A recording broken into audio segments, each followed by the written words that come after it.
Were you a gamer back in 1990? It was a brand new decade. There were a sea of possibilities just releasing. The Sega Genesis was brand new. I didn't have one yet, but a lot of people did. There were a lot of amazing games released in 1990. I want to talk about 10 of my favorites. What's going on, everybody? I'm Jay. Welcome to Square Pegs. I'm glad you're here. Yeah, so today we're going back to 1990, the start of the 90s, one of the best musical decades, entertainment decades out there, period. And I'm going to give you 10 of my absolute favorite games that I played that year. And we're starting with one of the all-time best licensed titles on the NES, Batman. Now, one of the things to love about Batman is the fact that it just really captures the mood of the Tim Burton film almost perfectly. It's dark and moody, the music is great. It feels like something that Burton would have created if he was creating a video game. Now, granted, it's not to the detail of the Tim Burton film, and really that's okay, because what are you going to do? You're not going to get something that detailed on the NES, but what it did have was challenging gameplay, fantastic level design, like I said, incredible music, and just an array of bat gadgets that made you feel like you were in the film. It's one of my all-time favorite games. It's something that I've gone back to regularly, and I've never beaten. It's on the list to beat this year. Batman is brilliant. One of my all-time favorites. I love it. A great NES title. And if you have an NES and you haven't played it, please don't let the fact that it's a licensed game dissuade you from playing it. A lot of my gaming in 1990 was on the original Nintendo Game Boy. And one of the games that I originally played on the Game Boy was one starring a tomato called Kwirk. Now, I've featured Kwirk on the channel before in Game Boy games that I keep going back to, and it's something that has stuck with me for years. I remember when I got this. I got it for my birthday, or at least in March, and it was one of those things where I just kind of looked at it and I go, why do I have a punk rock tomato video game? This is dumb. Why would my mom buy this for me? And as it turns out, it was an incredible game, an incredible puzzle adventure that you were able to play as this awesome little tomato character. And you went through these different levels and you had to move boxes or move walls around to make your way to the end. It's a game that holds up today. It wasn't much to look at, don't get me wrong. The graphics are decidedly limited, but it was on the Game Boy, so that's kind of to be expected. But the gameplay is incredibly solid. A super fun game, and one that I go back to this day, one I have a ton of fun with. Wasn't all on the NES and the Game Boy, though. I did play some stuff on MS-DOS or a PC or an Amiga, depending on whose house I was at. And one of my favorites was this year I discovered Ultima on the PC. Now, I had played Ultima before on the NES. I'd played Quest of the Avatar on the NES, but Ultima 6, The False Prophet, was one that I had never realized was somewhere other than on an NES. And to be able to play this on a computer and to have that kind of point-and-click fidelity of being able to use a mouse and a keyboard, it was kind of my first exposure to role-playing games on a PC, and that was kind of awesome.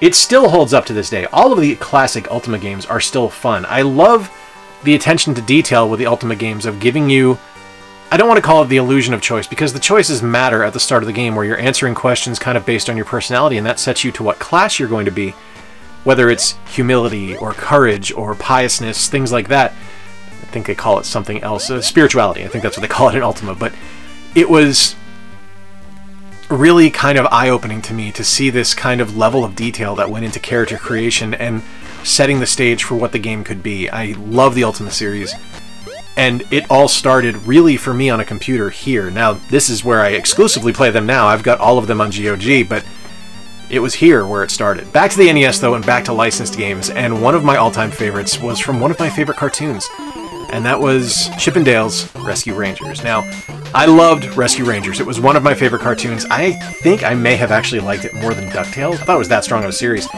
And I just really loved the creativity of what this game was. It wasn't like anything I'd ever really played before. It still had that Mega Man feel, don't get me wrong. It was still a very basic to understand kind of run and jump action platformer, but there were other aspects to it as well. Being able to pick up the blocks, being able to pick up the fruit, to hide in things, to be able to move around and to pick up things and throw it at your enemy was a little bit different. It actually felt kind of like a nice cross between Mega Man and Super Mario Bros. 2.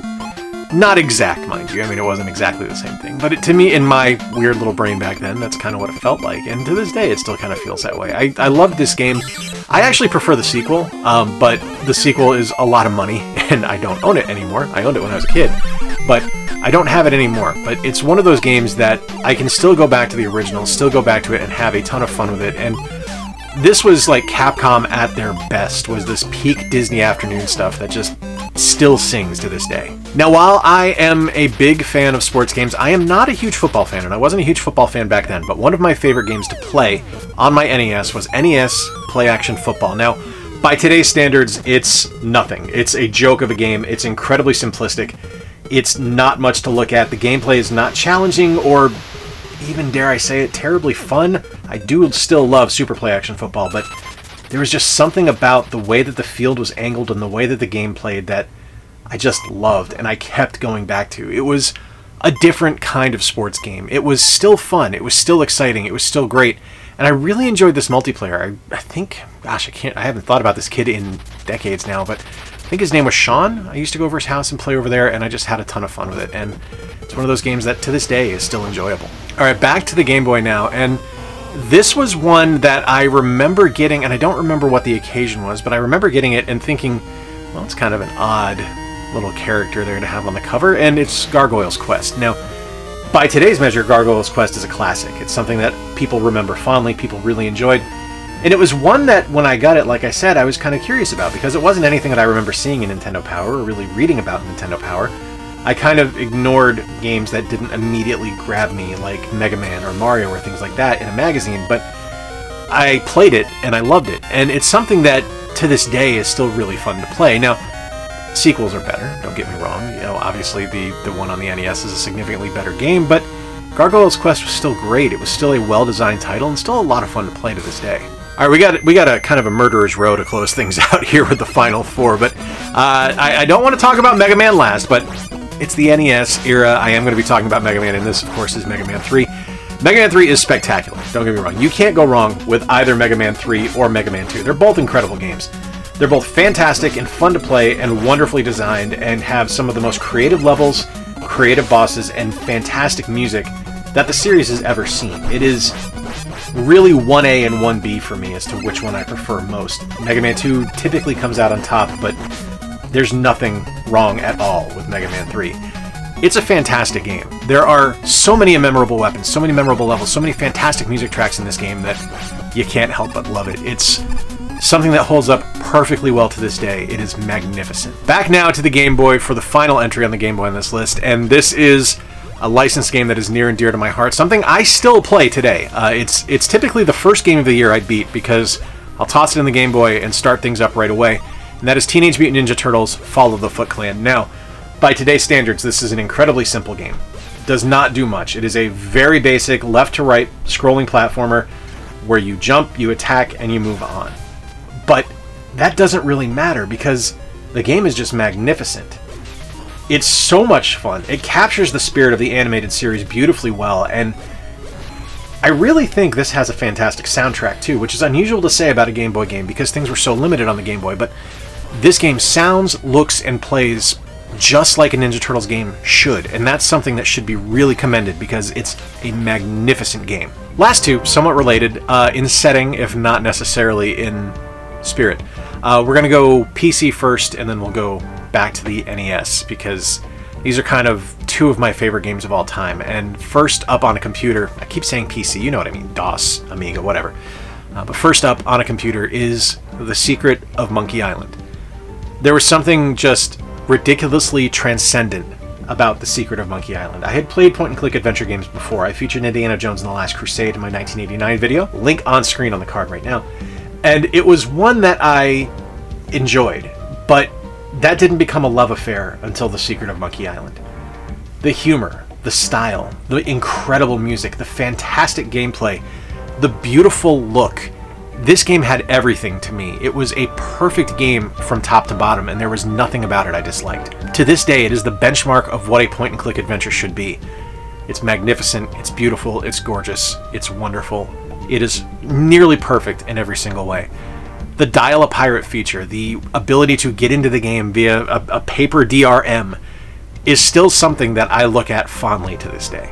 Last I want to talk about, though, is I don't want to say it's my favorite NES game. I say that a lot, and that changes constantly. And it's not my favorite NES game today, so I'm not going to say it, but it is one of my most treasured memories is playing StarTropics. This was a game, unlike Gargoyle's Quest, when I saw it in a magazine, this was one that immediately captured my eye because of the design, because of the tropical setting, because of the really cool looking maps and the creative weapons and kind of the different take on what an adventure could be. So many times when we played adventure games back in this day, they were games that were set back in medieval ages or set in the far-flung future, but here we are. This is just a normal dude from Seattle who goes to the tropics to visit his uncle, and he plays baseball. And you fight with a yo-yo. And you fight with a baseball bat. And you have to defeat snakes and weird mudmen. You have to rescue a dolphin. But there was something to be said, of course, as always. To this day, it still blows my mind this was even a thing, but having to dip the letter into water to get the secret code to make the subsea work. Just perfect Nintendo ingenuity, perfect example of what they were capable of, and a perfect example of why this game is so important to me. There you have it, my friends. Those are the games I was playing in 1990. Some of them, not all of them. I played a lot of games in 1990, but I would love to hear from you. What were the games you were playing at the time? What were the ones that really connected with you? What were the ones that mattered to you? Let me know in the comments down below. If you enjoyed today's video, please consider subscribing if you haven't already done so. You guys look fantastic today. I'd love to have you stick around because you guys being here makes me look better, and I could use a little bit of a brush up, as you guys can tell. I'm so fortunate to have all of you here. I hope you guys have a wonderful day. I hope you're staying warm. It is still very cold. And until next time, remember to play more games, stay square, and take care. I'll talk to you soon.